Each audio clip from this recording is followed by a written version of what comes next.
죽은 내 아들이랑 똑같아. 제게 서열 12, 서진그룹의 강미자 회장. 얼음 마녀라 불리던 그녀가 허름한 닭꼬치 트럭 앞에서 그대로 쓰러졌습니다. 사모님 괜찮으세요? 정신 차리세요! 청년이 황급히 달려와 그녀를 끌어안았습니다. 그 품에 안기는 순간 미자의 심장이 멎는 것 같았습니다. 21년 전 차가운 강물 속으로 사라진 5살 아들. 분명 죽었는데 어떻게 이 청년의 얼굴이 그토록 닮을 수 있는 걸까요? 3,000원짜리 닭꼬치를 파는 가난한 청년과 수천억대 재벌 회장.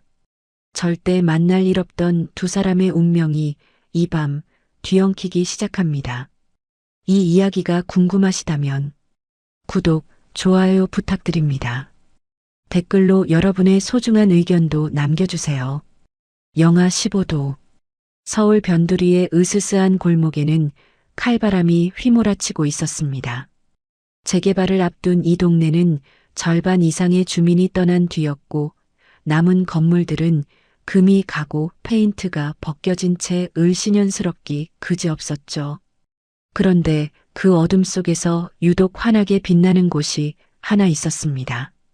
낡은 트럭 한 대가 골목 한쪽에 자리 잡고 있었고 그 위로 하얀 김과 숯불 연기가 피어오르고 있었습니다. 트럭 옆면에는 손글씨로 삐뚤빼뚤하게 적힌 간판이 붙어 있었죠. 도진이네 닭꼬치. 하나에 3,000원.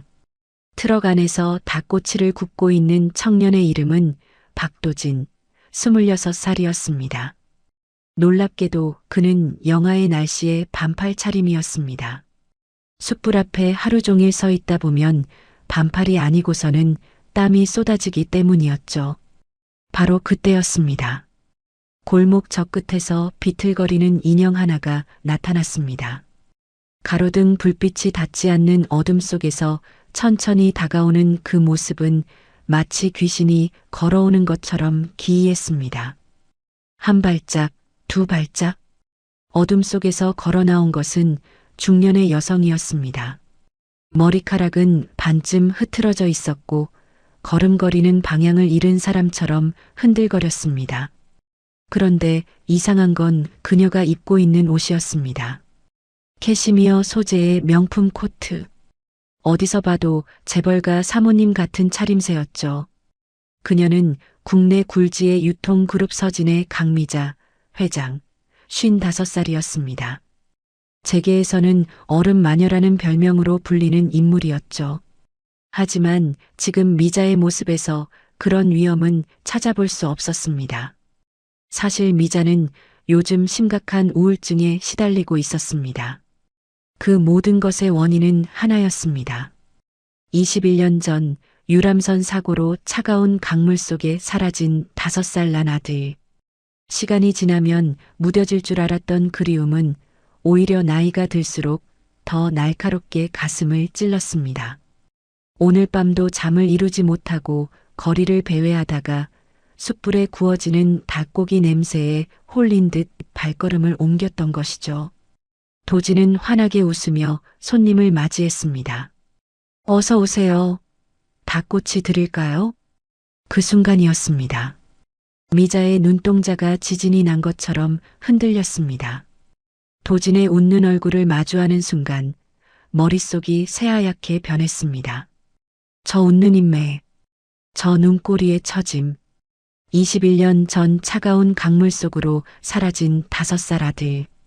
그 아이가 살아서 26살 청년이 되었다면 정확히 저런 얼굴일 것이었습니다. 미자의 무릎에서 힘이 빠졌습니다.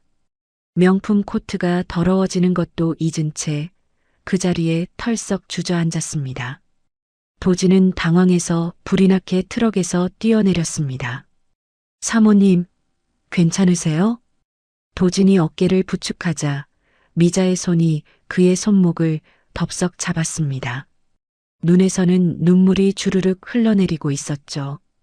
도진은 잠시 망설이다가 각 구운 닭꼬치 하나를 집어들었습니다. 사모님, 울지 마시고요. 이거라도 드세요. 따뜻해요. 미자는 떨리는 손으로 닭꼬치를 받아들었습니다. 그것은 단순히 길거리 음식이 아니었습니다. 차갑게 얼어붙었던 그녀의 삶에 21년 만에 찾아온 타인의 온기였습니다. 도지는 몰랐습니다. 눈앞에 우는 이 여인이 제게의 거물이라는 것을, 그리고 자신의 얼굴이 21년 전 사라진 그녀의 아들과 너무나도 닮았다는 것을 미자 역시 확신할 수 없었습니다. 눈앞에 이 청년이 정말 자신의 아들인지 아니면 그리움이 만들어낸 환상인지. 하지만 한 가지는 분명했습니다. 오늘 밤 이 만남은 결코 우연이 아니라는 것을요. 도지는 난생 처음 겪는 상황에 어쩔 줄 몰랐습니다. 손님이 주문도 하기 전에 쓰러지다니요. 게다가 이 여인은 분명 보통 사람이 아니었습니다. 흙탕물이 튀긴 했지만 저 구두는 백화점 1층에서나 볼 법한 명품이었고 코트 안감의 라벨도 외국 글씨였죠. 그런 사람이 왜 이런 허름한 골목에서, 그것도 자기 얼굴을 보고 울고 있는 걸까요?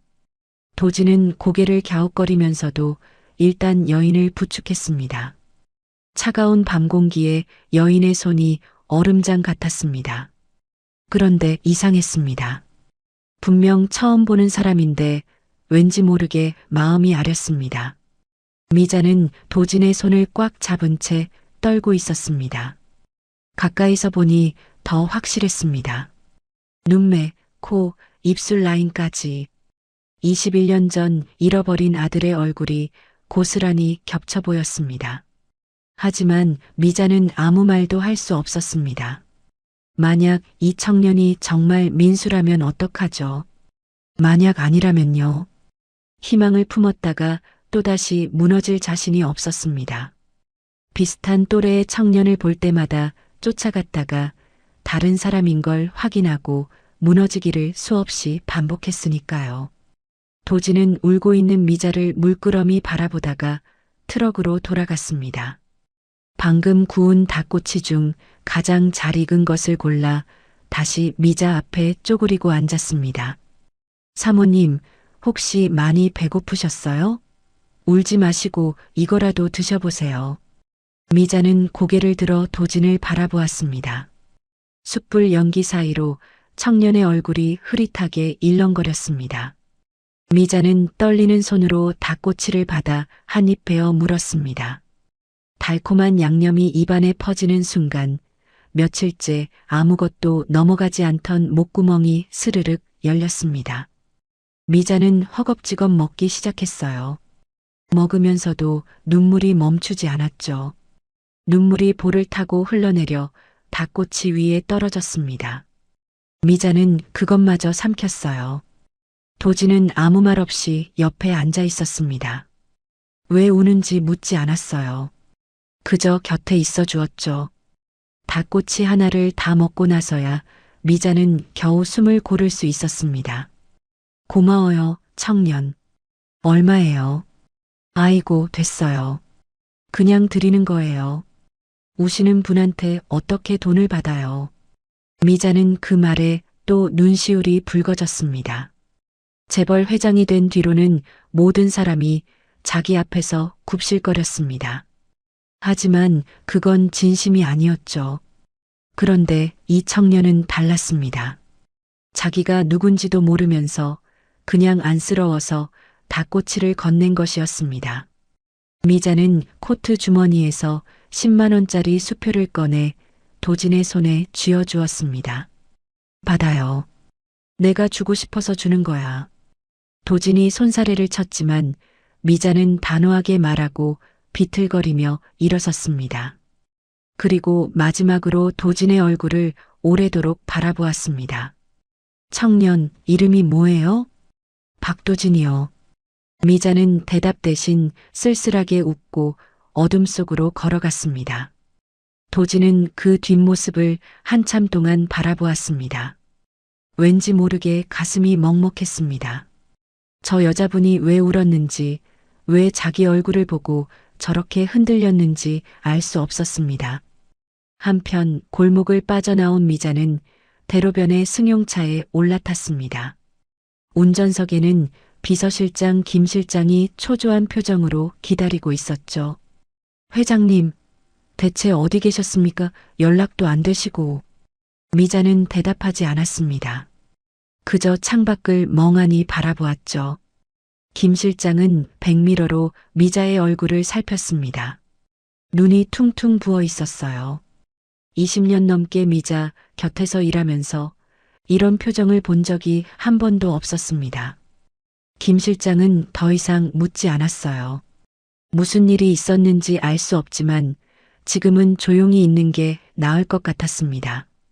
차가 고급 주택가로 향하는 동안 미자의 머릿속에는 온통 도진의 얼굴뿐이었습니다. 박도진, 26살. 만약 민수가 살아있다면 올해 26살이 맞았어요. 나이도 맞고 얼굴도 닮았습니다.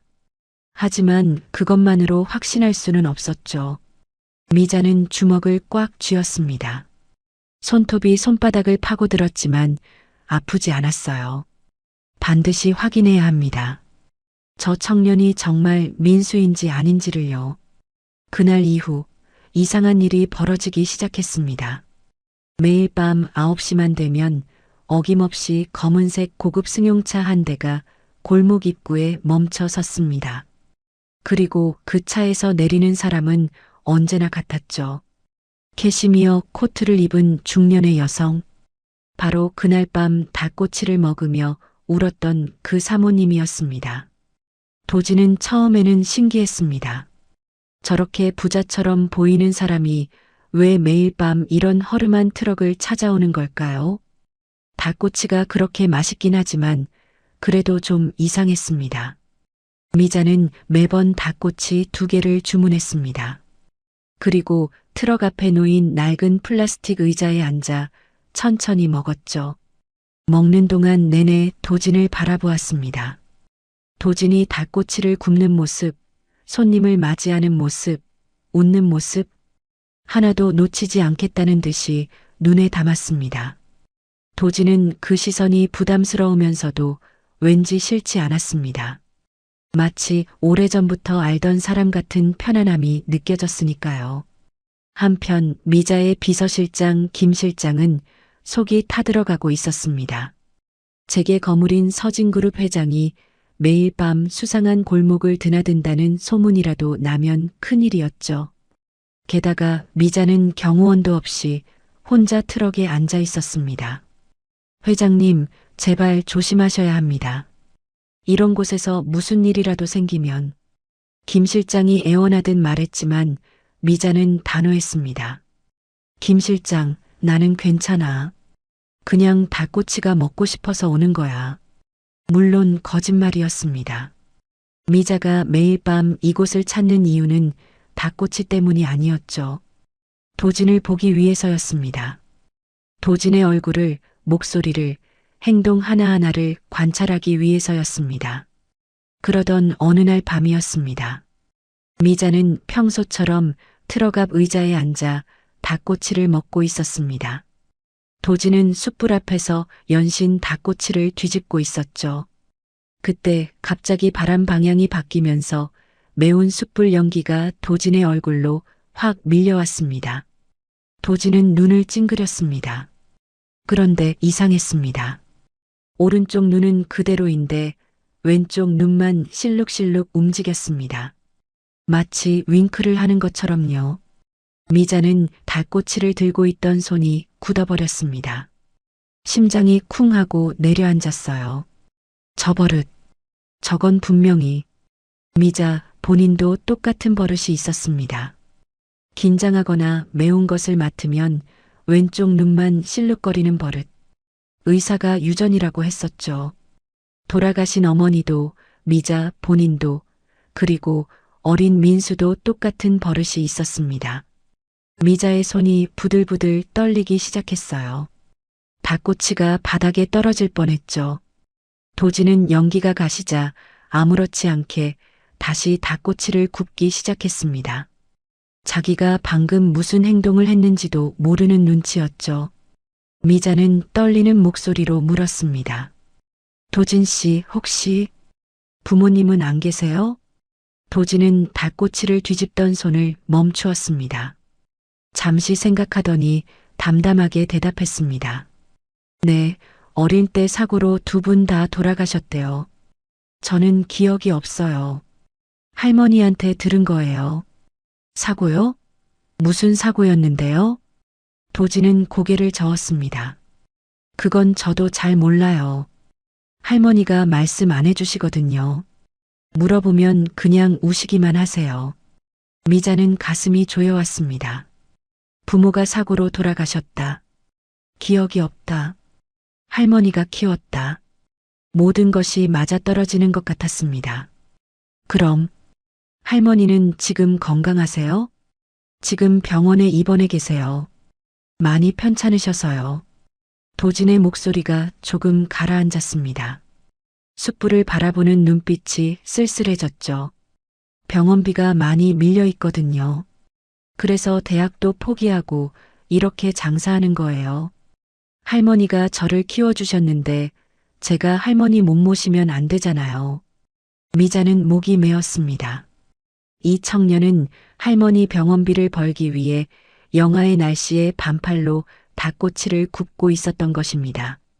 만약 이 청년이 정말 민수라면 서진그룹의 후계자로 자랐어야 할 아이가 이렇게 고생하고 있는 것이었죠.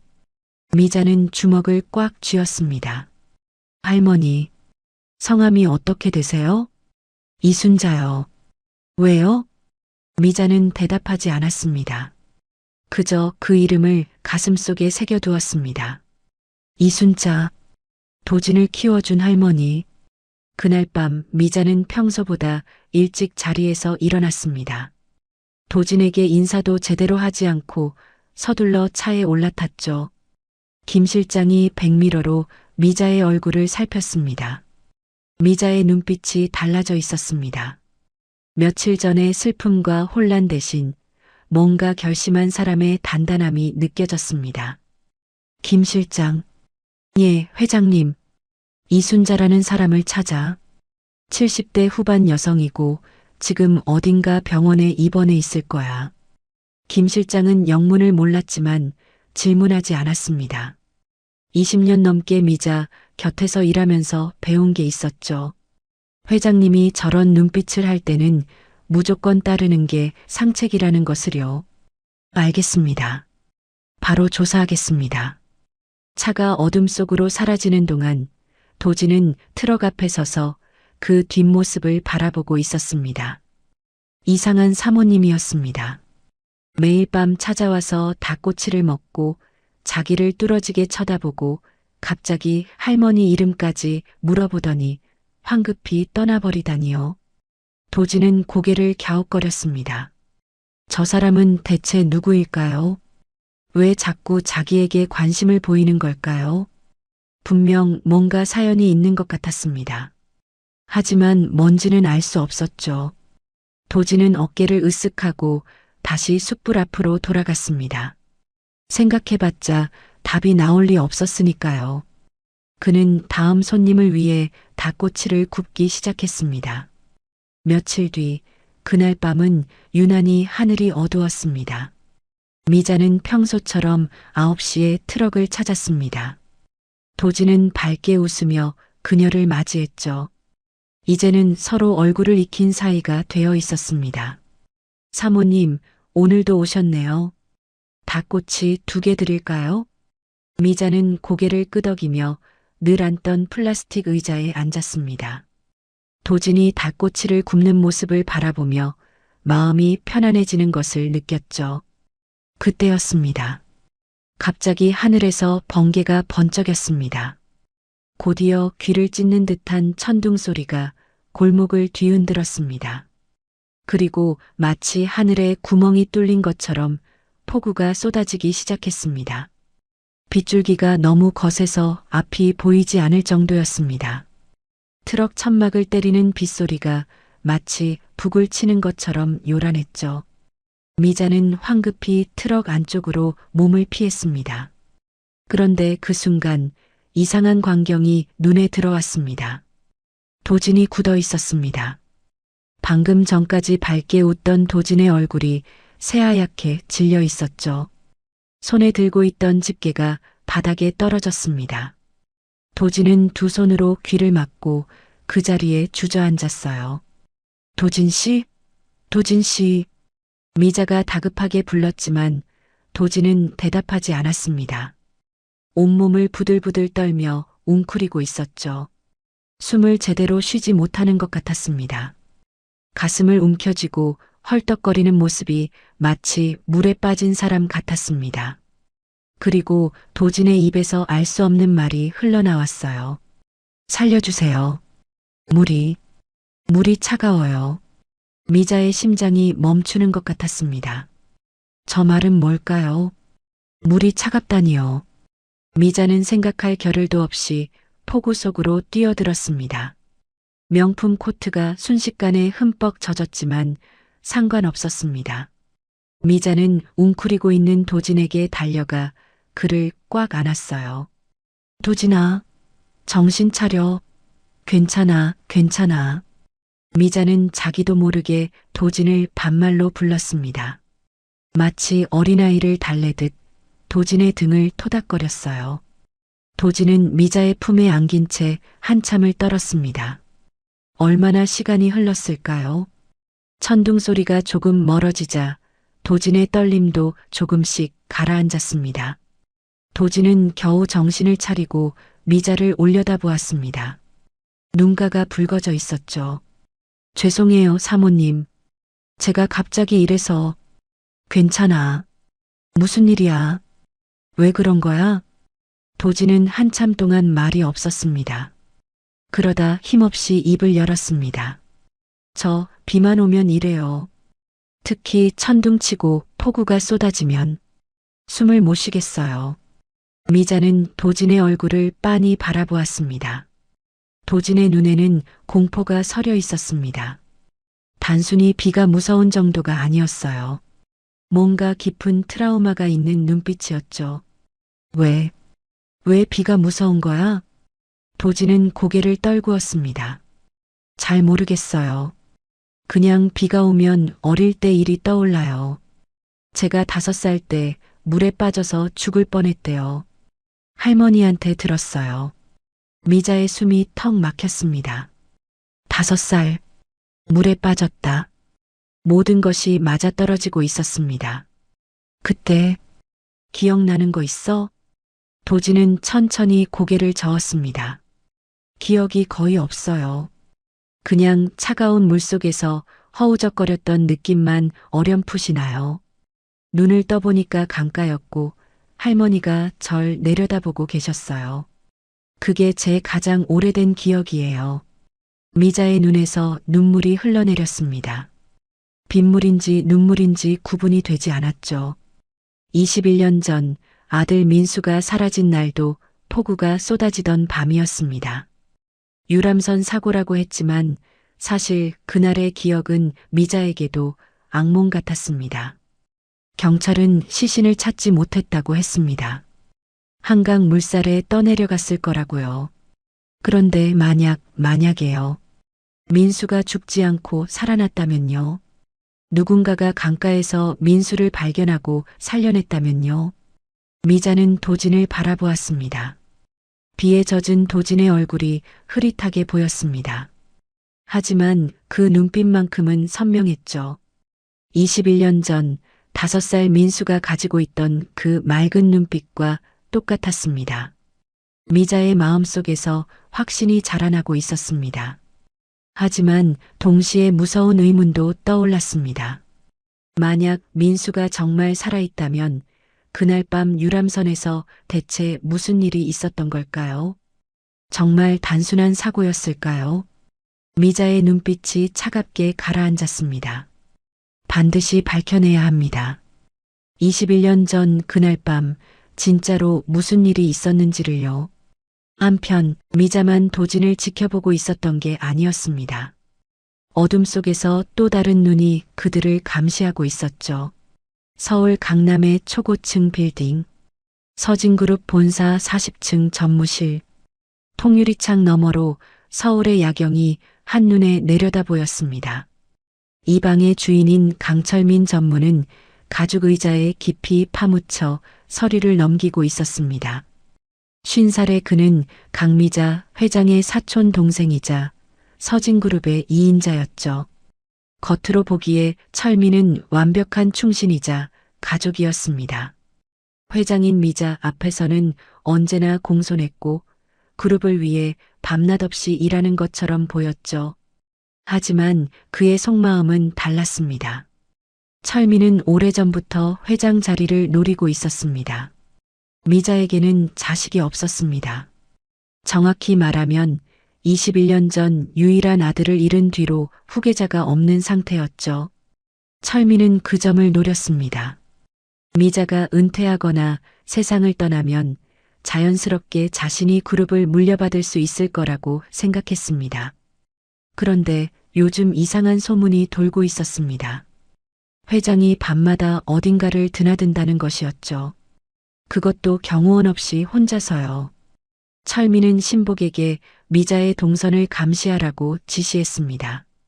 그리고 오늘 그 보고서가 도착했습니다. 철민은 서류 봉투를 열어 내용물을 꺼냈습니다. 사진 몇 장과 간단한 보고서였죠.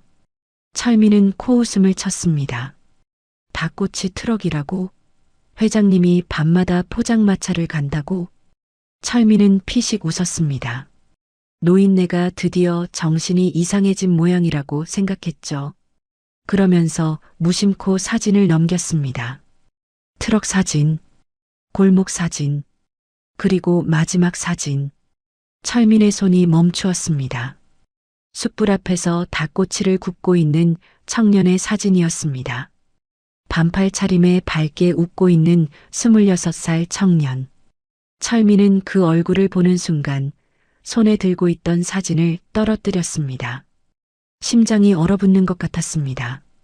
등줄기를 따라 식은땀이 흘러내렸습니다. 저 얼굴, 저 눈매, 저 웃는 입꼬리. 21년 전 자신이 유람선 난간 너머로 밀어버렸던 5살짜리 조카 민수의 얼굴이 겹쳐 보였습니다. 철민의 머릿속에서 21년 전 그날 밤의 기억이 되살아났습니다. 폭우가 쏟아지던 밤이었습니다. 한강 유람선 위에서 열린 가족 파티. 모두가 실내에서 즐기고 있을 때 철민은 어린 민수를 슬쩍 밖으로 데리고 나왔습니다. 민수야, 삼촌이랑 잠깐 나가볼까? 물고기 보여줄게. 순진한 5살 아이는 삼촌의 손을 잡고 따라 나왔습니다. 철민은 민수를 난간 가까이 데려갔습니다. 빗줄기가 거세서 주변에 아무도 없었죠. 삼촌, 물고기 어디 있어? 민수가 난간 너머를 내려다보았습니다. 바로 그 순간 철민의 손이 민수의 등을 밀었습니다. 작은 비명과 함께 민수의 몸이 어둠 속으로 사라졌습니다. 철민은 뒤도 돌아보지 않고 실내로 돌아갔죠. 그리고 아무 일도 없었던 것처럼 파티를 즐겼습니다. 나중에 민수가 사라진 것을 알게 된 가족들이 난리가 났습니다. 경찰이 출동하고 수색대가 투입되었죠. 하지만 민수의 시신은 끝내 발견되지 않았습니다. 경찰은 실족사로 결론지었고 사건은 그렇게 묻혔습니다. 철민은 완벽한 범죄라고 생각했습니다. 자신의 앞길을 막는 유일한 장애물을 제거한 것이죠. 미자의 아들이 사라지면 서진그룹의 후계자 자리는 자연스럽게 자신에게 돌아올 터였습니다. 그런데 지금 눈앞의 사진 속 청년은 뭘까요? 철민은 떨리는 손으로 사진을 다시 집어들었습니다. 자세히 보면 볼수록 민수와 닮아 있었습니다. 아니, 닮은 정도가 아니었습니다. 민수가 살아서 어른이 된 모습 그 자체였죠. 말도 안 돼. 철민의 목소리가 떨렸습니다. 입술이 바싹 말랐죠. 분명히 물에 빠졌습니다. 한강 물살에 떠내려갔어야 합니다. 시체도 못 찾았는데 살아있다고요? 철민은 손톱을 물어뜯기 시작했습니다. 오래된 습관이었죠. 불안할 때마다 나오는 버릇이었습니다. 만약 저 청년이 정말 민수라면 어떻게 될까요? 미자가 유전자 검사라도 하는 날에는 모든 게 끝장입니다. 21년 전에 범행이 들통나면 철민은 감옥에 갇히는 것은 물론이고 모든 것을 잃게 됩니다. 철민의 눈빛이 차갑게 가라앉았습니다. 손톱을 물어뜯던 손이 멈추었습니다. 안 돼. 그 전에 치워버려야 해. 철민은 휴대폰을 들어 어딘가에 전화를 걸었습니다. 신호음이 울리는 동안 그의 눈빛은 점점 더 어둡게 빛났습니다. 21년 전 모든 걸 빼앗아 버렸던 아이입니다. 이번에도 망설일 이유는 없다고 생각했죠. 전화가 연결되었습니다. 철민은 낮은 목소리로 속삭였어요. 나야. 급한 일이 생겼어. 지금 당장 만나자. 전화를 끊은 철민은 창밖을 바라보았습니다. 서울의 야경이 보석처럼 반짝이고 있었습니다. 하지만 철민의 눈에는 아무것도 들어오지 않았습니다. 오직 한 가지 생각뿐이었습니다. 저 청년을 없애야 한다. 어떤 수를 써서라도. 며칠 뒤 미자는 도진을 식사에 초대했습니다. 도진은 처음에 사양했습니다. 아무리 단골 손님이라고 해도 갑자기 밥을 같이 먹자는 제안은 부담스러웠으니까요. 하지만 미자가 워낙 간곡하게 부탁하는 바람에 결국 승낙하고 말았습니다. 미자가 데려간 곳은 조용한 한정식 집이었습니다. 방 하나를 통째로 빌린 듯 둘만 마주 앉아 식사를 했죠. 도진은 어색해하면서도 맛있게 밥을 먹었습니다. 오랜만에 먹어보는 제대로 된 한 끼였으니까요. 미자는 밥을 먹는 둥 마는 둥 하면서 연신 도진의 얼굴만 바라보았습니다. 젓가락질하는 모습, 국물을 떠먹는 모습, 반찬을 고르는 모습, 하나하나가 눈에 새겨졌습니다. 식사가 끝나갈 무렵 도진이 자리에서 일어났습니다. 잠깐 화장실 좀 다녀올게요. 도진이 방을 나서자마자 미자의 눈빛이 달라졌습니다. 심장이 미친 듯이 뛰기 시작했어요. 미자는 재빨리 도진이 앉았던 자리를 살폈습니다. 의자 등받이에 검은 머리카락 몇 올이 붙어 있었죠. 미자의 손이 부들부들 떨렸습니다. 핸드백에서 미리 준비해온 비닐 지퍼백을 꺼냈어요. 그리고 조심스럽게 머리카락을 집어넣었습니다. 손이 너무 떨려서 지퍼백을 닫는 데만 몇 번이나 실패했죠. 겨우 지퍼를 닫고 핸드백에 넣는 순간 도진이 방으로 돌아왔습니다. 사모님, 오래 기다리셨어요? 아니야, 괜찮아. 미자는 애써 태연한 척했지만 목소리가 살짝 떨렸습니다. 다행히 도진은 눈치채지 못한 것 같았죠.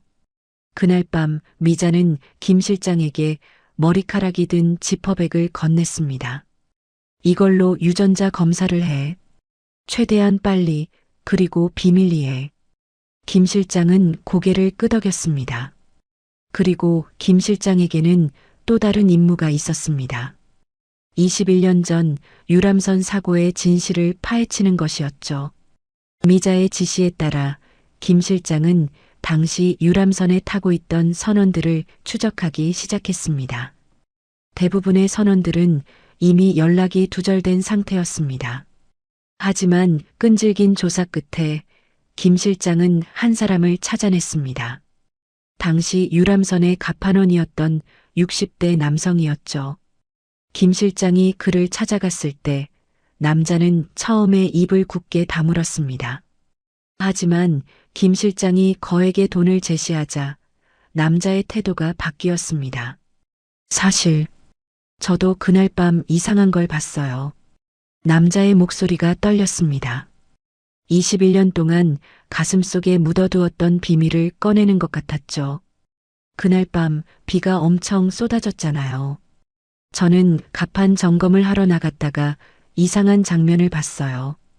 어떤 남자가 어린아이를 난간 쪽으로 데려가더라고요. 김 실장의 눈빛이 날카로워졌습니다. 그 남자가 누군지 기억나요? 그때는 몰랐어요. 근데 나중에 뉴스에서 봤죠. 서진그룹 강철민 전무. 그 사람이었어요. 김 실장의 심장이 쿵 내려앉았습니다. 그 사람이 아이를 어떻게 했는데요? 남자는 한참 동안 말이 없었습니다. 그러다 떨리는 목소리로 대답했습니다. 밀었어요. 아이를 난간 너머로 밀어버렸어요. 김 실장은 충격으로 말을 잇지 못했습니다. 하지만 이내 정신을 차리고 물었습니다. 왜 그동안 아무 말도 안 했어요? 남자는 고개를 떨구었습니다. 강 전무가 저를 찾아왔어요. 입 다물면 평생 먹고 살 걸 주겠다고 했죠.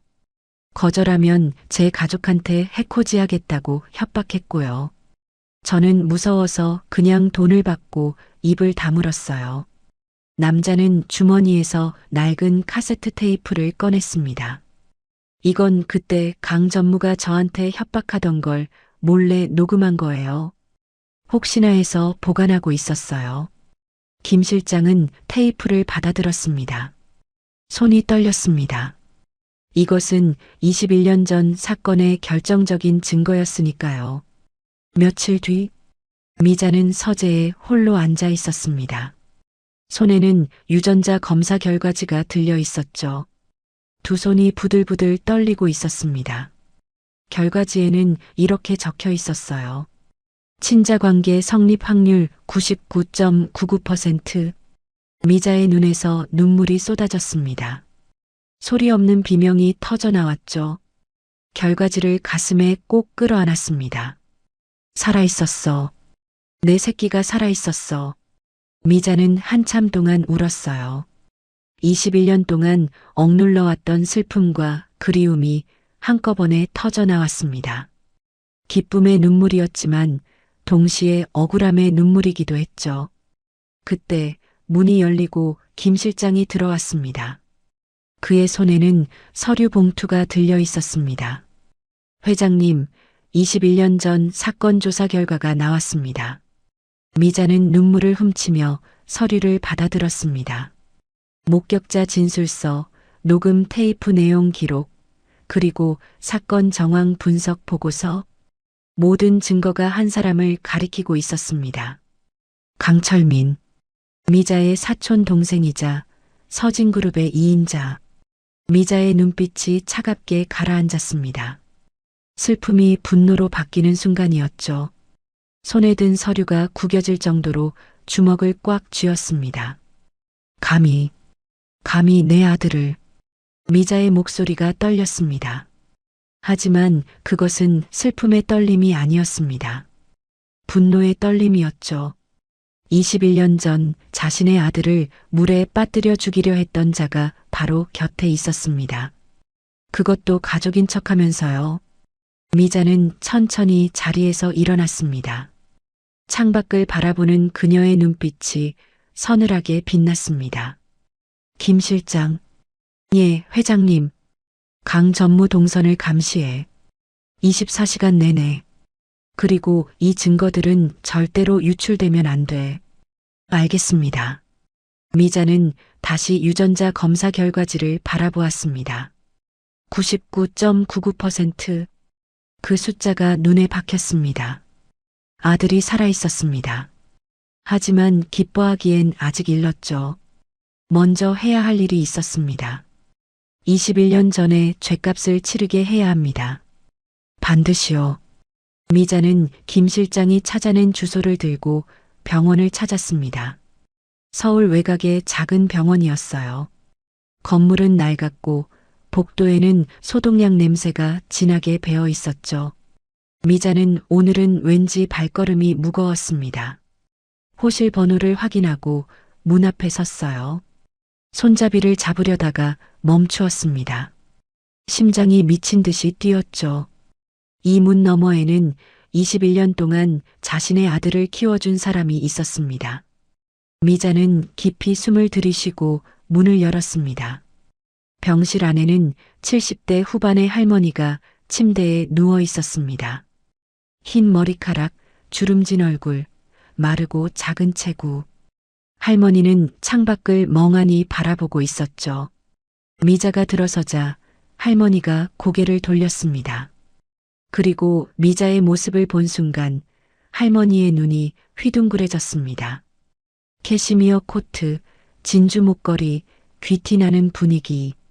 평생 가난하게 살아온 할머니에게는 너무나 낯선 모습이었죠.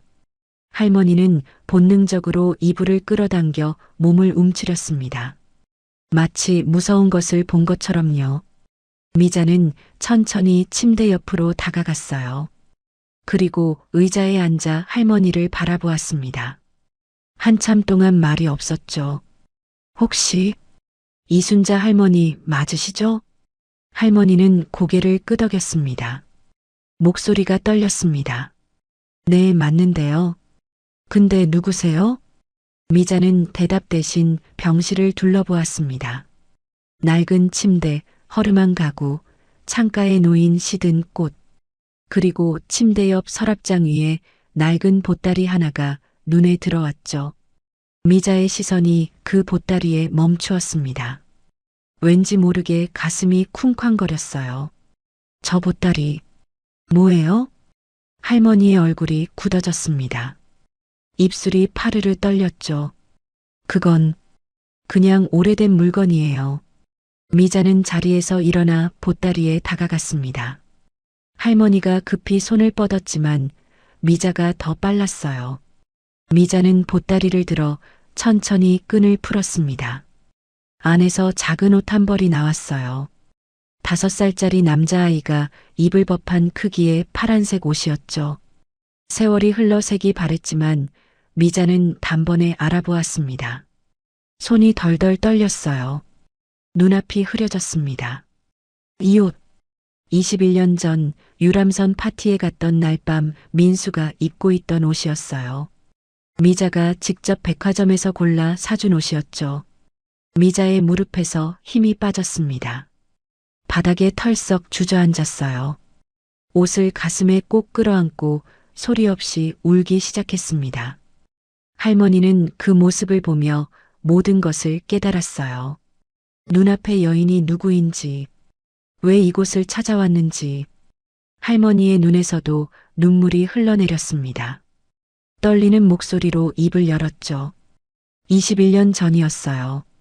밤에 강가를 걷고 있었는데 물에서 뭔가 떠내려오는 게 보였어요. 미자는 고개를 들어 할머니를 바라보았습니다. 가까이 가보니까 어린아이였어요. 숨만 겨우 붙어 있는 상태였죠. 저는 아이를 건져서 인공호흡을 했어요. 다행히 아이가 숨을 쉬기 시작했어요. 할머니의 목소리가 떨렸습니다. 근데 아이가 눈을 떴을 때 아무것도 기억을 못 하더라고요. 이름도 부모 얼굴도 어디서 왔는지도요. 마치 태어나 처음 어미를 만난 것처럼 저를 꼭 붙잡고 놓지 않더라고요. 그래서 차마 외면하지 못하고 제가 데리고 키웠어요. 어떻게든 부모를 찾아줬어야 하는데 제 욕심에 아이를 데리고 있었어요. 21년 동안이나요. 할머니는 이불을 움켜쥐며 울었습니다. 용서해 주세요. 제가 죄인입니다. 미자는 천천히 자리에서 일어났습니다. 그리고 할머니의 침대 앞에 무릎을 꿇었습니다. 할머니가 깜짝 놀라 손을 내저었어요. 아이고, 이러시면 안 돼요. 제가 죄인인데. 미자는 고개를 깊이 숙였습니다. 이마가 바닥에 닿을 정도였죠. 아닙니다. 제가 감사드려야죠. 미자의 목소리가 떨렸습니다. 어르신이 제 아들을 살리셨습니다. 어르신이 아니었으면 민수는 그날 밤 차가운 물속에서 죽었을 거예요. 21년 동안 제 아들을 키워주셨잖아요. 미자는 고개를 들어 할머니를 바라보았습니다. 눈물이 볼을 타고 흘러내리고 있었습니다. 제가 감사해야 할 사람은 바로 어르신이에요. 할머니는 미자의 손을 덥석 잡았습니다. 두 여인은 마주보며 한참을 울었습니다. 21년의 세월이 담긴 눈물이었습니다. 한참 뒤 미자가 먼저 눈물을 닦았습니다. 그리고 핸드폰을 꺼내 어딘가에 전화를 걸었습니다. 저 강미자입니다. 이 병원 원장 바꿔주세요. 잠시 뒤 미자는 단호한 목소리로 말했습니다. 403호 환자분을 최고급 1인실로 옮겨주세요. 비용은 제가 전부 부담하겠습니다. 그리고 최고의 의료진을 붙여주세요. 전화를 끊은 미자는 할머니의 손을 다시 잡았습니다. 어르신, 이제 걱정 마세요. 제가 다 책임지겠습니다. 할머니는 눈물을 글썽이며 고개를 저었습니다. 이런 거 안 받아도 돼요. 저는 죄 지은 사람인데 어르신은 죄인이 아니에요. 제 아들의 생명의 은인이에요. 미자는 할머니의 손을 꼭 쥐었습니다. 그러니까 이제부터는 제가 어르신을 모시겠습니다. 두 사람은 서로를 바라보며 다시 한번 눈물을 흘렸습니다. 한 명은 낳아준 어머니, 한 명은 키워준 어머니. 두 사람의 사랑이 한 아이를 살린 것이었습니다. 그날 밤 도지는 평소처럼 트럭에서 닭꼬치를 굽고 있었습니다. 손님이 뜸한 밤이었습니다. 도지는 숯불 앞에 서서 멍하니 불꽃을 바라보고 있었죠. 요즘 이상한 일이 너무 많았습니다. 매일 밤 찾아오던 그 사모님은 며칠째 보이지 않았고 할머니는 갑자기 최고급 병실로 옮겨졌습니다. 누가 비용을 대는지도 모른 채요. 도지는 고개를 갸웃거렸습니다. 세상에 공짜는 없는 법인데 대체 무슨 일이 벌어지고 있는 걸까요? 바로 그때였습니다. 골목 입구에서 검은 승합차 한 대가 나타났습니다. 차에서 내린 것은 험악하게 생긴 남자 대여섯 명이었습니다. 손에는 쇠파이프와 야구 방망이가 들려 있었죠. 도지는 본능적으로 몸이 굳었습니다. 저들이 왜 여기에 온 걸까요? 남자들이 트럭을 향해 걸어왔습니다. 선두에 선 덩치 큰 남자가 입을 열었습니다. 야, 너 박도진이지? 여기서 불법 노점하는 놈. 도진은 당황했습니다. 불법이라뇨? 저 허가받고 장사하는 건데요. 닥쳐. 오늘부로 여기서 철수해. 안 그러면 아프게 될 거야. 도지는 뒤로 물러섰습니다. 하지만 도망칠 곳이 없었습니다. 골목은 막다른 길이었고 남자들이 사방을 에워싸고 있었죠. 잠깐만요. 무슨 일인지 모르겠지만 대화로 해결할 수 있잖아요. 대화? 웃기네. 덩치 큰 남자가 비웃으며 쇠파이프를 휘둘렀습니다. 쇠파이프가 트럭 옆면을 강타했습니다. 쿵 하는 소리와 함께 트럭이 움푹 들어갔죠. 안 돼. 도진이 소리쳤지만 남자들은 멈추지 않았습니다. 야구 방망이가 트럭 유리창을 부쉈습니다. 쇠파이프가 조리대를 내리쳤습니다. 식재료가 바닥에 쏟아졌어요. 도진은 미친 듯이 트럭을 막아섰습니다. 이 트럭은 도진의 전 재산이었어요. 할머니 병원비를 벌 수 있는 유일한 수단이었죠. 제발 그만해요. 이게 제 전부란 말이에요. 하지만 남자들은 비웃기만 했습니다. 한 남자가 도진의 멱살을 잡았습니다. 어디서 감히 대들어? 주먹이 날아왔어요. 도진의 얼굴에 정통으로 명중했죠. 코에서 피가 터져 나왔습니다. 도진은 비틀거리며 뒤로 물러났어요. 할머니 병원비 벌어야 하는데. 도진은 다시 일어서려 했습니다. 하지만 쇠파이프가 머리를 강타했어요. 귀에서 윙 하는 소리가 났어요. 무릎에 힘이 풀렸죠. 도진은 그대로 바닥에 쓰러졌습니다. 차가운 아스팔트에 얼굴이 부딪혔어요. 의식이 점점 흐려졌어요. 하지만 도진은 끝까지 트럭을 향해 손을 뻗었습니다. 트럭을 지켜야 하는데 남자들이 쓰러진 도진을 둘러쌌어요. 발로 짓밟기 시작했습니다. 도진은 몸을 웅크린 채 비명을 질렀어요. 온몸이 찢어지는 것 같았죠. 이 정도면 됐지? 아니, 확실하게 해야 해. 다시는 못 일어나게.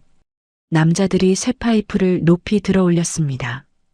도진의 머리를 향해 내리치려는 순간이었습니다.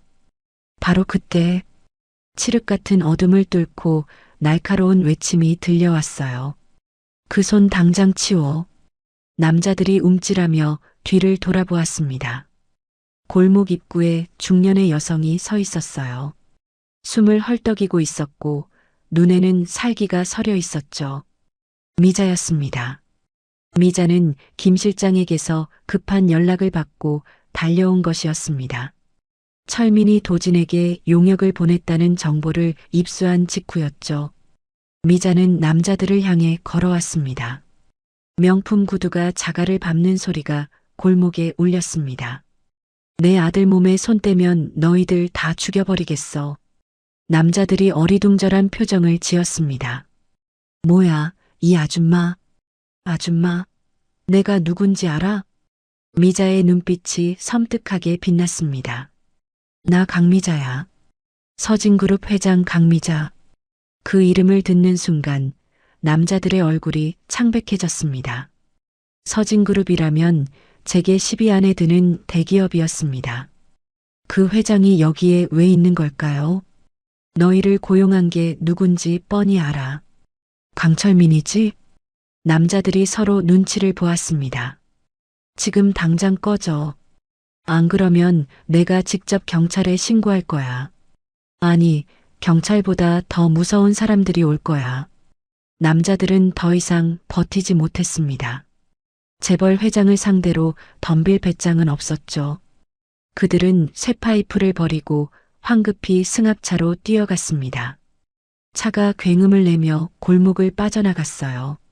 차가 사라지자 미자는 바닥에 쓰러진 도진에게 달려갔습니다. 무릎을 꿇고 도진을 안아 올렸어요. 눈이 퉁퉁 부어 있었고 입술은 찢어져 있었죠. 명품 코트에 피가 묻었지만 미자는 상관하지 않았어요. 도진을 꼭 끌어안았습니다. 도진아, 눈 떠. 제발. 민수야. 도진은 의식이 흐릿했어요. 흐릿한 시야에 누군가의 얼굴이 보였죠. 사모님? 미자는 도진을 더 꽉 껴안았습니다. 눈물이 쏟아졌어요. 괜찮아, 괜찮아. 엄마가 왔어. 이제 괜찮아. 도진은 미자의 말을 제대로 듣지 못했습니다. 엄마라고 했나요? 의식이 점점 멀어지고 있었어요. 마지막으로 느낀 것은 미자의 따뜻한 품과 그녀가 흘리는 뜨거운 눈물이었죠. 김 실장, 지금 당장 구급차 불러. 빨리. 미자가 전화기에 대고 소리쳤습니다. 목소리가 찢어질 듯 날카로웠어요. 그리고 도진은 의식을 잃었습니다. 미자는 의식 없는 도진을 꼭 안은 채 하늘을 향해 울부짖었어요. 차가운 밤 공기 속에서 어머니의 오열이 골목 전체에 울려 퍼졌습니다. 미자가 전화를 건지 채 10분도 되지 않아 사이렌 소리가 들려왔습니다.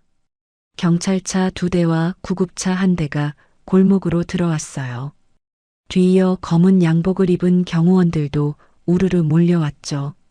조용하던 골목은 순식간에 아수라장이 되었습니다. 구급대원들이 달려와 도진의 상태를 확인했어요. 맥박을 재고 동공을 살피고 응급 처치를 했습니다. 미자는 그 옆에서 한시도 눈을 떼지 못했죠. 환자분 의식이 없습니다. 빨리 이송해야 합니다. 구급대원의 말에 미자는 고개를 끄덕였어요. 도진이 들것에 실렸습니다. 미자는 도진의 손을 꼭 잡은 채 구급차에 함께 올라탔죠. 빨리요, 제발 빨리 가주세요. 미자의 목소리가 떨렸습니다. 평소에 차갑고 냉정한 모습은 온데간데 없었어요. 그저 다친 아이를 걱정하는 어머니의 모습만 남아 있었습니다. 구급차가 밤거리를 달렸습니다. 사이렌 소리가 요란하게 울렸어요. 미자는 도진의 손을 놓지 않았습니다. 차갑게 식어가는 아들의 손을 자신의 체온으로 녹이려는 것처럼요. 괜찮아, 민수야. 엄마가 여기 있어. 눈 떠, 제발. 미자는 계속 중얼거렸어요. 눈물이 뺨을 타고 흘러내렸습니다. 병원에 도착하자 도진은 곧바로 응급실로 옮겨졌어요. 응급실 문이 닫히는 순간 미자는 그 자리에 주저앉을 뻔했습니다. 김 실장이 황급히 부축했죠. 회장님, 일단 앉으세요. 발에 피가 나고 있습니다. 그제야 미자는 자신의 맨발을 내려다보았어요. 자갈에 찔려 여기저기 상처가 나 있었습니다. 하지만 아프지 않았어요. 아들이 저 안에서 치료받고 있는데 이까짓 상처가 뭐가 대수겠어요. 괜찮아. 그것보다 민수가. 미자는 응급실 문만 바라보았습니다. 초조하게 서성거렸어요. 손톱을 물어뜯고 시계를 쳐다보고 다시 응급실 문을 바라보기를 반복했죠. 얼마나 시간이 흘렀을까요? 1시간이 지났습니다. 2시간이 지났어요. 마침내 응급실 문이 열리고 의사가 나왔습니다. 미자는 거의 달려가다시피 의사에게 다가갔어요. 어떻게 됐어요? 우리 아들 어떻게 됐어요? 보호자분이세요? 네, 제가 보호자예요. 제가 어머니예요. 미자의 목소리가 떨렸습니다. 의사는 잠시 미자를 바라보다가 입을 열었어요. 다행히 생명에는 지장이 없습니다. 미자는 그 말에 무릎 힘이 풀렸어요. 김 실장이 다시 부축했습니다. 갈비뼈에 금이 좀 갔고 머리에 타박상이 있습니다. 코뼈도 약간 손상되었고요. 하지만 다행히 뇌에는 이상이 없어요. 며칠 입원하시면 회복하실 수 있을 겁니다. 감사합니다, 선생님. 정말 감사합니다. 미자는 의사에게 연신 고개를 숙였어요. 재계의 여왕이라 불리는 사람이 의사 앞에서 거듭 허리를 굽혔습니다. 그것은 어머니의 본능이었죠. 도진이 일반 병실로 옮겨졌습니다. 1인 특실이었어요. 미자는 병실 의자에 앉아 밤새 도진의 곁을 지켰습니다. 도진의 얼굴에는 붕대가 감겨 있었어요. 눈 주위는 시퍼렇게 멍들어 있었고 입술에는 꿰맨 자국이 있었죠. 링거가 연결되어 있었고 산소호흡기가 코에 꽂혀 있었습니다. 미자는 도진의 손을 양손으로 감싸쥐었어요. 차가운 손에 자신의 온기를 전해주고 싶었습니다. 미안해, 민수야. 엄마가 더 빨리 왔어야 하는데. 미자는 밤새 기도했어요. 눈을 감지 않았습니다. 아들이 눈을 뜨는 순간을 놓치고 싶지 않았으니까요. 새벽이 지나고 동이 텄습니다. 창문으로 아침 햇살이 스며들었어요. 도진이 미세하게 움직였습니다. 손가락이 꿈틀거렸어요. 미자는 펄쩍 뛰었습니다. 민수야, 민수야. 도진이 천천히 눈을 떴어요. 흐릿한 시야에 하얀 천장이 보였습니다. 어디지, 여기가. 고개를 돌리니 누군가 자신의 손을 잡고 있었어요. 미자였습니다. 미자는 도진의 손을 양손으로 꼭 잡은 채 도진을 바라보고 있었어요. 눈가가 벌겋게 부어 있었습니다. 밤새 울었던 것 같았어요. 머리카락은 헝클어져 있었고 화장은 지워져 있었죠. 평소의 우아한 모습은 찾아볼 수 없었습니다. 깨어났구나. 정신이 들어? 미자의 목소리가 떨렸어요. 눈에서 눈물이 주르륵 흘러내렸습니다. 사모님? 여기가 어디예요? 저 왜 병원에? 도진은 몸을 일으키려다가 옆구리에서 느껴지는 통증에 얼굴을 찡그렸어요. 움직이지 마. 갈비뼈에 금이 갔어. 미자가 조심스럽게 도진을 눕혔습니다. 그리고 다시 도진의 손을 꼭 잡았어요. 괜찮아. 이제 다 괜찮아. 도진은 이상한 느낌이 들었습니다. 이 사모님은 왜 이렇게 자신을 걱정하는 걸까요? 밤새 곁을 지키고 손을 잡고 눈물까지 흘리면서요. 처음 만났을 때부터 느꼈던 의문이 다시 떠올랐어요. 사모님, 왜 그러세요? 저한테 왜 이렇게까지? 저는 그냥 닭꼬치 파는 사람인데요. 미자는 더 이상 참을 수 없었습니다. 며칠 동안 가슴속에 담아두었던 말이 결국 터져 나왔어요. 미안해, 민수야. 도진의 눈이 커졌습니다. 민수라니요. 그건 자기 이름이 아닌데요.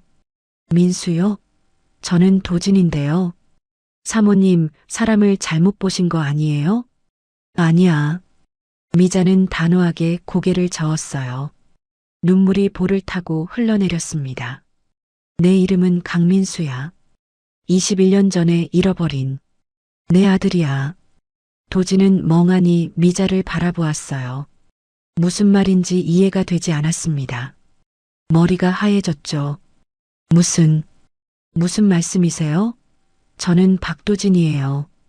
할머니가 저를 키워주셨고 부모님은 어릴 때 돌아가셨다고. 미자는 떨리는 손으로 핸드백에서 서류 한 장을 꺼냈어요. 유전자 검사 결과지였습니다. 그것을 도진에게 건네며 말했죠. 유전자 검사를 했어. 99.99%야. 넌 내 아들이 맞아. 도진은 결과지를 받아들었습니다. 손이 떨려서 종이가 바스락거렸어요. 글씨가 눈에 들어오지 않았습니다. 심장이 미친 듯이 뛰었죠. 21년 전에 사고로 널 잃었어. 5살이었지. 유람선에서 물에 빠졌어. 경찰은 시신을 못 찾았다고 했어. 나는 내가 죽은 줄 알았어. 미자의 목소리가 떨렸습니다. 그런데 내가 살아있었어. 할머니가 널 강가에서 건져서 키워주셨던 거야. 미자는 더 이상 말을 잇지 못했어요. 오열이 터져 나왔습니다. 미안해. 엄마가 너무 늦게 찾았어. 21년 동안 혼자 고생하게 해서 미안해. 닭꼬치 트럭에서 밤새 일하게 해서 미안해. 맞고 다치게 해서 미안해. 미자는 도진의 이불을 움켜쥐며 울었습니다. 21년간 억눌러왔던 모든 슬픔과 죄책감이 한꺼번에 터져 나왔어요. 도진의 눈에서도 눈물이 흘러내렸습니다. 왜인지 모르게 가슴이 먹먹했어요. 미자가 처음 닭꼬치 트럭 앞에서 쓰러졌을 때 느꼈던 이상한 감정, 그녀의 품에 안겼을 때 느꼈던 따뜻함, 그 모든 것이 설명되는 순간이었죠. 어머니. 도진이 처음으로 미자를 어머니라고 불렀습니다. 그 한마디에 미자는 완전히 무너졌어요. 도진을 끌어안고 펑펑 울었습니다. 도진도 미자를 안았어요. 갈비뼈가 아팠지만 상관없었죠. 21년 만의 모자 상봉이었습니다. 며칠 뒤 서진그룹 본사 대회의실에서 긴급 이사회가 열렸습니다. 이사진 전원이 참석한 가운데 무거운 침묵이 감돌았어요. 모두가 무슨 일인지 알지 못한 채 긴장한 표정으로 앉아 있었죠. 회의실 문이 열렸습니다. 미자가 천천히 걸어 들어왔어요. 며칠간 제대로 먹지도 자지도 못해서 얼굴이 많이 수척해져 있었습니다. 하지만 눈빛만큼은 날카롭게 빛나고 있었죠. 강철민 전무도 자리에 앉아 있었어요. 겉으로는 태연한 척했지만 손가락 끝이 미세하게 떨리고 있었습니다. 눈빛도 불안하게 흔들리고 있었죠. 며칠 전 자신이 보낸 용역들이 실패했다는 소식을 들은 뒤 철민은 밤잠을 이루지 못했어요. 미자는 철민 앞으로 걸어갔습니다. 철민과 눈이 마주쳤어요. 철민은 애써 웃어 보였습니다. 회장님, 무슨 일이십니까? 갑자기 긴급 이사회라니. 미자는 대답하지 않았어요. 대신 손에 들고 있던 서류 뭉치를 철민의 얼굴 앞에 던졌습니다. 철서? 서류가 철민의 얼굴에 부딪히고 바닥에 흩어졌어요. 이사진 전원이 숨을 죽였습니다. 이게 뭔지 알아? 철민은 떨리는 손으로 바닥의 서류를 집어들었어요. 훑어보는 순간 손이 덜덜 떨리기 시작했습니다. 얼굴에서 핏기가 사라졌죠. 21년 전 유람선 갑판원의 목격자 진술서. 철민이 어린 민수를 물에 미는 것을 봤다는 내용이었어요. 당시 철민이 갑판원을 협박하던 녹음 테이프 기록. 입 다물면 돈을 주겠다 말하면 가족을 해치겠다는 내용이 고스란히 적혀 있었습니다. 그리고 며칠 전 용역업체에 폭행을 지시한 녹취록까지. 21년 전에 내가 뭘 했는지 다 알아. 미자의 목소리가 회의실에 울려 퍼졌습니다. 이사들이 웅성거리기 시작했어요. 회장님, 이건 오해예요. 저는 그런 적 없습니다. 철민이 급하게 변명했어요. 하지만 목소리가 떨렸습니다. 이마에 식은땀이 흘렀죠. 오해? 이 녹음 테이프가 오해야? 내 목소리가 그대로 녹음되어 있는데? 미자가 테이블을 쳤습니다. 쿵 하는 소리에 모두가 움찔했어요. 내 놈이 감히 내 아들을 2번이나 죽이려고 해? 미자의 눈에서 불꽃이 튀었습니다. 21년 전에 한 번 물에 밀어넣고 며칠 전에 또 깡패를 보내고 내 새끼를. 철민은 아무 말도 하지 못했어요. 입술만 파르르 떨 뿐이었습니다. 변명할 말이 없었죠. 모든 증거가 그를 가리키고 있었어요. 미자는 한 걸음 더 다가섰습니다. 철민 바로 앞에 섰어요. 내가 가진 모든 돈과 권력을 써서 널 감옥에서 썩게 만들어줄게. 평생 햇빛 한 줌 못 보게 만들어줄게. 미자의 목소리는 낮았지만 칼날처럼 서늘했습니다. 미자가 손짓하자 회의실 문이 열리고 경찰들이 들어왔어요. 철민은 믿을 수 없다는 표정으로 주위를 둘러보았습니다. 이사들은 모두 고개를 돌렸어요. 아무도 그를 도와주지 않았죠. 강철민 씨, 살인미수 및 살인교사 혐의로 체포합니다. 경찰이 철민에게 다가갔습니다. 철민은 벌떡 일어나 뒤로 물러섰어요. 회장님, 이건 오해라고요. 저는 억울해요. 증거가 조작된 거예요. 닥쳐. 미자의 한마디에 철민은 입을 다물었습니다. 미자의 눈빛이 얼음장처럼 차가웠어요. 다시는 내 앞에 나타나지 마. 그리고 감옥에서 평생 후회해. 왜 내 아들을 건드렸는지. 경찰이 철민에게 수갑을 채웠습니다. 찰칵하는 소리가 회의실에 울렸어요. 철민은 끌려가면서도 계속 소리쳤습니다. 억울해요. 저는 억울하다고요. 하지만 아무도 그의 말을 듣지 않았어요. 회의실 문이 닫히고 철민의 비명 같은 외침이 점점 멀어져 갔습니다. 미자는 의자에 앉았어요. 그제야 깊은 한숨을 내쉬었습니다. 어깨에 힘이 풀렸죠. 21년 만에 아들을 되찾았습니다. 그리고 21년 전 아들을 해치려 했던 원수를 벌했어요. 창밖으로 햇살이 쏟아져 들어왔습니다. 오랜만에 따뜻한 햇살이었죠. 21년간의 악몽이 끝나고 새로운 시작이 열리고 있었습니다. 몇 주가 흘렀습니다. 도지는 병원에서 완전히 회복했어요. 갈비뼈에 금도 붙었고 얼굴의 상처도 거의 아물었죠. 퇴원하는 날 미자는 직접 병원에 와서 도진을 데리러 왔습니다. 이제 집으로 가자. 미자가 도진의 손을 잡았어요. 도진은 고개를 끄덕였습니다. 집이라는 단어가 낯설게 느껴졌어요. 평생 허름한 반지하방이 집이었는데 이제는 강남의 대저택이 자신의 집이라니요. 미자의 집에 도착했을 때 도진은 입이 떡 벌어졌습니다. 대문부터가 남달랐어요. 철문이 자동으로 열리고 넓은 정원이 펼쳐졌습니다. 분수대가 있었고 잔디밭이 축구장처럼 넓었어요. 저택은 3층짜리였고 외벽은 하얀 대리석으로 되어 있었죠. 여기가 집이에요?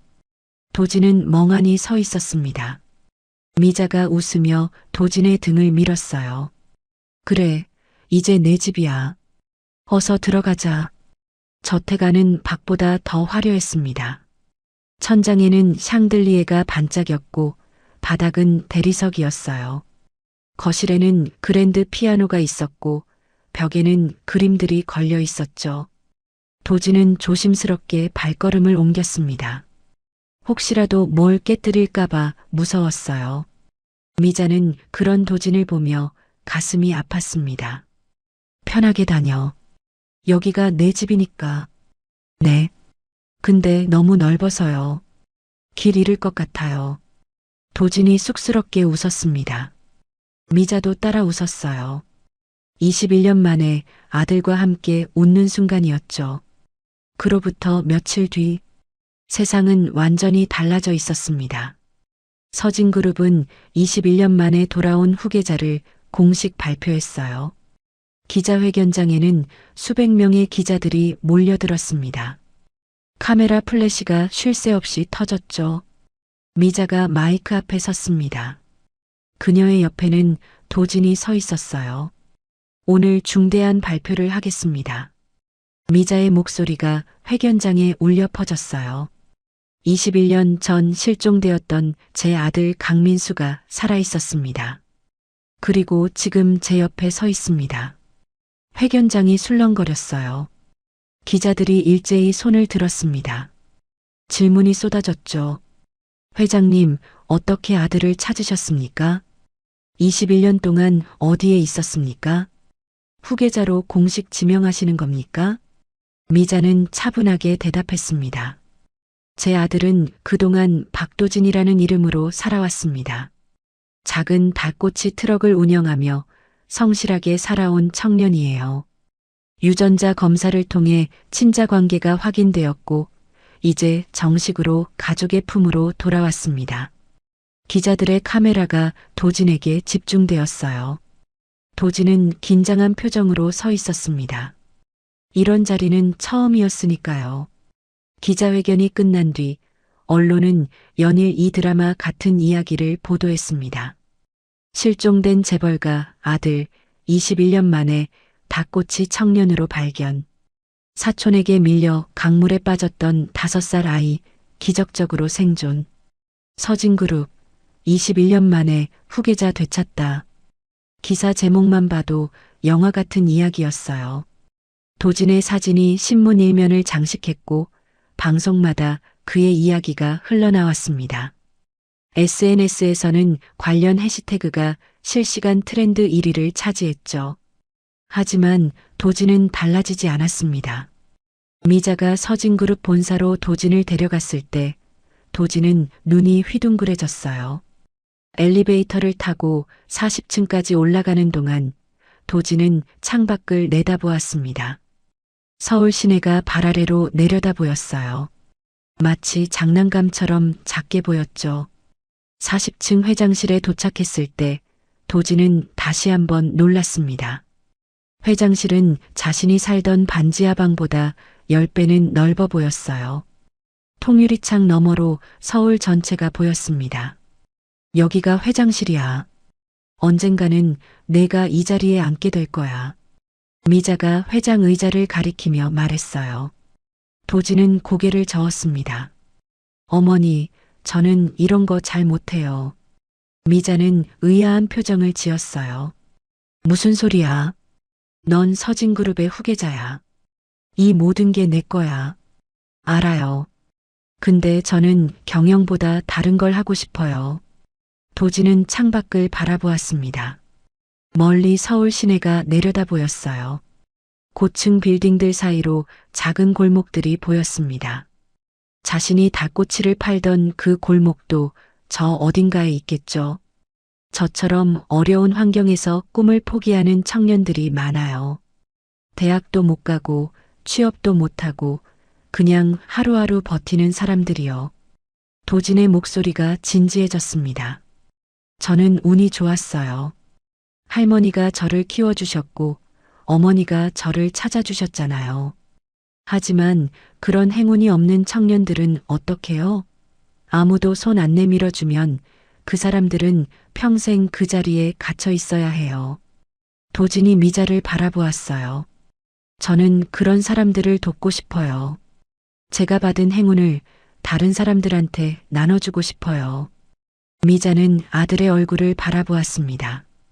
21년 동안 고생하면서도 마음이 비뚤어지지 않았구나. 세상을 원망하지 않았구나. 오히려 더 따뜻한 사람이 되었구나. 미자의 눈시울이 붉어졌어요. 가슴이 뭉클했습니다. 그래, 내가 원하는 대로 해. 어머니가 다 지원해 줄게. 며칠 뒤 서진그룹은 청년창업지원재단 설립을 발표했습니다. 초기 자본금만 500억 원이었어요. 그리고 그 재단의 초대 이사장은 바로 도진이었습니다. 재단 출범식 날 도진은 기자회견장에서 환하게 웃으며 말했어요. 저도 한때 꿈을 포기했던 청년이었습니다. 대학 등록금을 벌지 못해서 진학을 포기했고 할머니 병원비를 벌기 위해 영하의 날씨에도 달꼬치를 구웠습니다. 도진의 목소리가 회견장에 울려 퍼졌어요. 하지만 저는 운이 좋았어요. 저를 키워주신 할머니가 계셨고 저를 찾아주신 어머니가 계셨습니다. 이제는 제가 다른 청년들에게 그 운을 나눠주고 싶습니다. 꿈을 포기하지 마세요. 여러분 곁에 제가 있을게요. 기자들의 카메라 플래시가 터졌습니다. 박수 소리가 회견장을 가득 채웠어요. 미자는 무대 옆에서 아들의 모습을 지켜보며 눈물을 훔쳤습니다. 그리고 오늘 미자의 집 거실에는 커다란 원목 식탁이 놓여 있었어요. 식탁 위에는 정성스럽게 차린 음식들이 가득했습니다. 갈비찜, 잡채, 도라지나물, 시금치나물, 된장찌개, 김치. 모두 미자가 새벽부터 일어나 직접 만든 음식이었죠. 미자는 요리를 잘 못했습니다. 서진그룹 회장이 된 뒤로는 요리할 일이 없었으니까요. 집에는 늘 가정부가 있었고 밖에서는 최고급 레스토랑만 다녔어요. 하지만 오늘은 달랐습니다. 미자는 새벽 5시에 일어나 시장에 갔어요.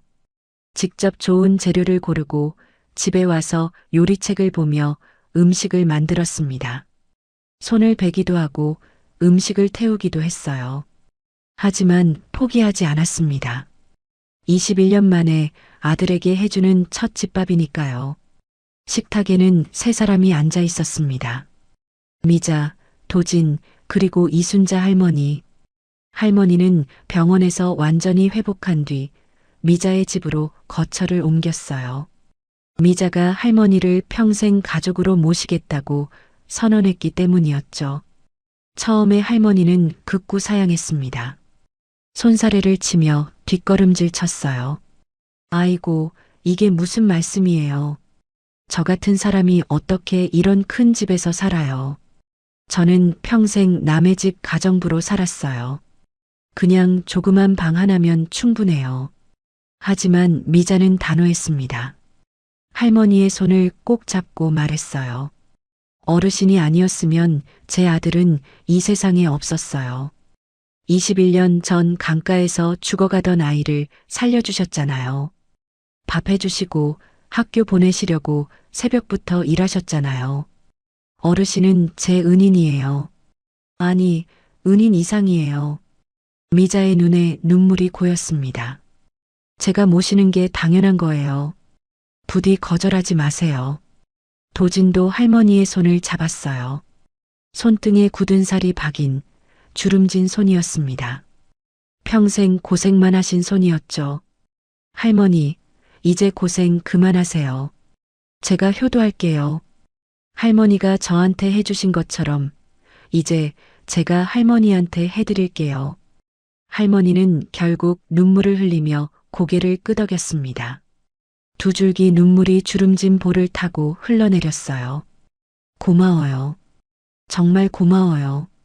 오늘 저녁 세 사람은 처음으로 함께 밥상에 둘러앉았습니다.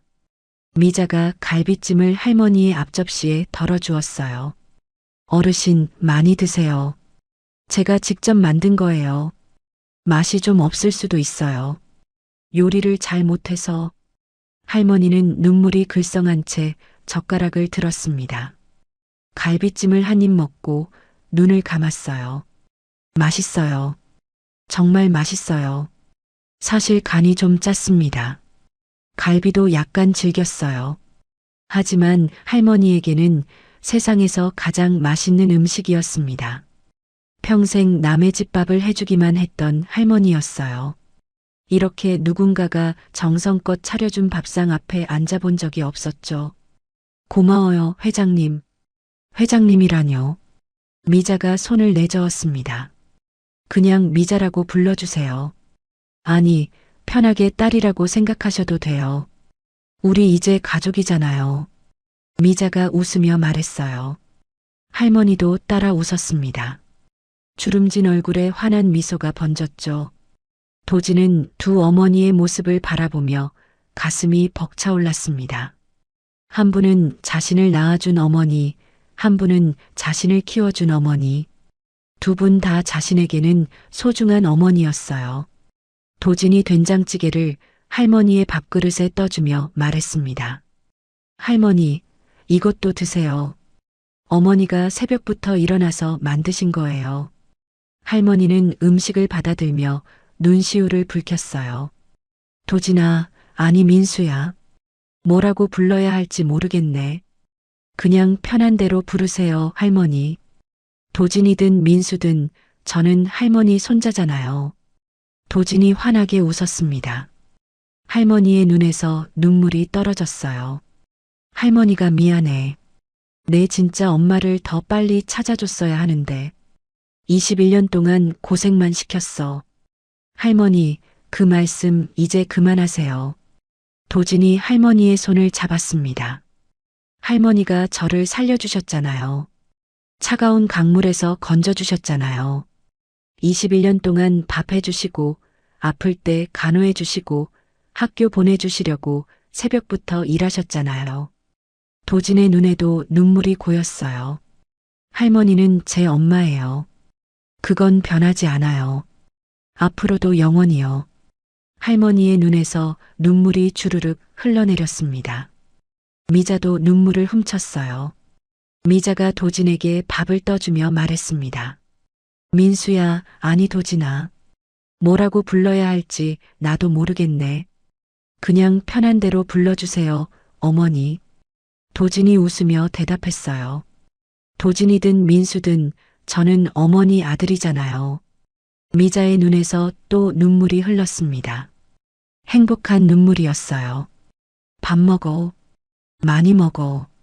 그동안 제대로 못 먹었잖아. 네, 어머니. 밥맛이 참 좋네요. 그 한마디에 미자의 눈시울이 다시 붉어졌습니다. 21년 동안 듣고 싶었던 말이었어요.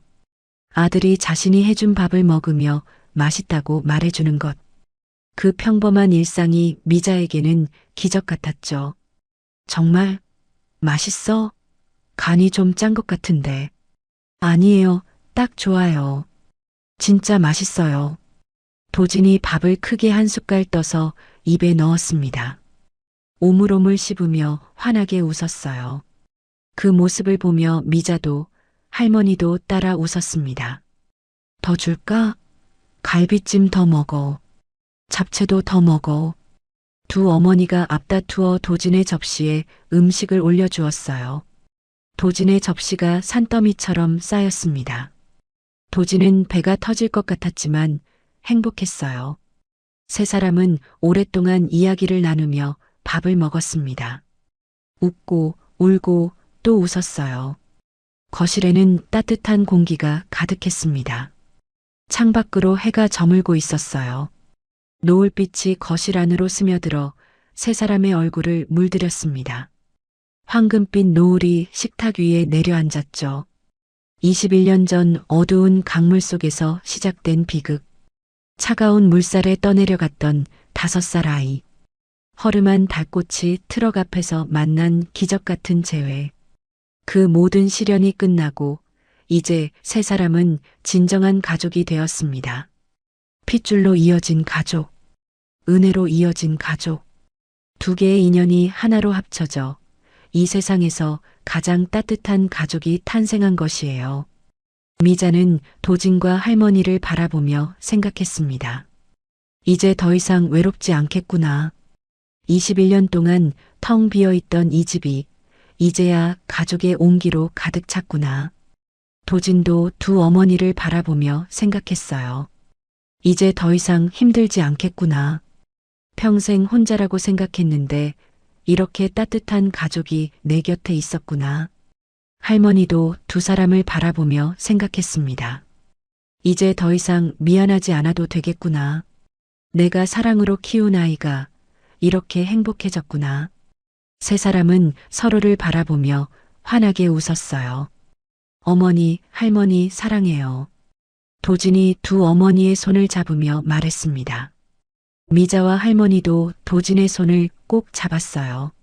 나도 사랑해, 아들아. 나도 사랑한다. 우리 손자. 세 사람의 손이 식탁 위에서 하나로 포개졌습니다. 노을빛이 그 손 위에 따스하게 내려앉았어요. 그리고 그 따뜻한 온기는 오랫동안, 아주 오랫동안 이어질 것입니다. 오늘 들려드린 이야기 어떠셨나요? 21년이라는 긴 세월을 건너 다시 만난 모자의 이야기. 여러분의 마음에도 뭉클한 울림이 전해졌으면 좋겠습니다. 오늘 이야기가 좋으셨다면 구독과 좋아요 꼭 눌러주시고 지금 어디에서 듣고 계신지 댓글로 남겨주세요. 여러분이 계신 그곳에도 따뜻한 온기가 함께하길 진심으로 빌겠습니다. 지금까지 민낯사연이었습니다.